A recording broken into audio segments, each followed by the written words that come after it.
And I had full intentions on completely disassembling this particular item to see if I could be repaired or if it was just a waste of time and money.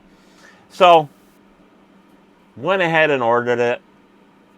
Just come in yesterday, and I did all the processes of starting to disassemble this thing and checking it out. But upon doing that, I decided to plug it in to see if it was truly dead, and it was.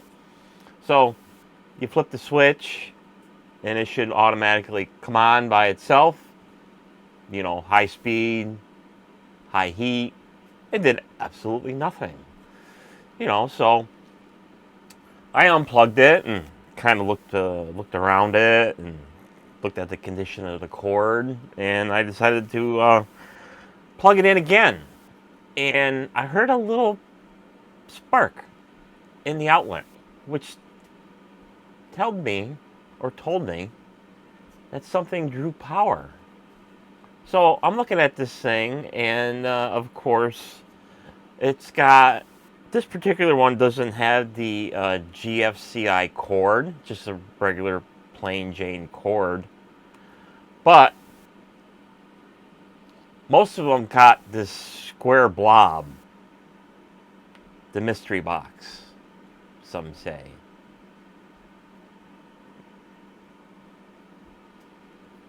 So, just on a whim, before I chopped it off, I did go through the process of taking the handle apart so I could get access to the wiring inside, and found out when I was done that there was no power going from the plug to where the power goes into the handle. So in the handle here, it's kind of buried and takes a little bit of effort and to take it apart to access the main plugs that are heat shrunk to protect the connections, but also it's just a male and female spade connector that connects the wires to the rest of the unit. Got access to that, plugged it in back into the wall, put my DVO amp in voltage AC, found out there's no power. So, adding things up, I says, I wonder if it's stopping somewhere in the cord. So, what do? So, obviously, the cord looks like it's in fairly good condition. The unit itself looks like it's in fairly good condition. I mean, it looks brand new to me. I mean, the cord doesn't have any scuffs or scrapes or anything like that on it. My guess was the power was stopping at the blob. So what do if you're just a savage? Chop it off. So that's what normally would go. I chopped it off. I stripped the wires back.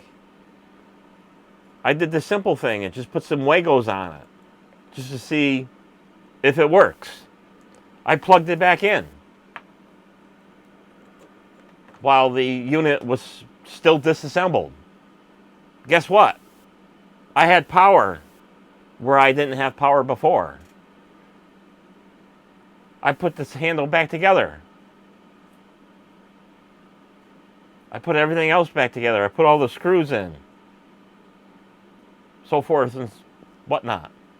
Now I have a working $400 Dyson that I got for like $50 on eBay. And it works. It works perfectly. You know? So, I can now blow my hair dry and all that other good stuff.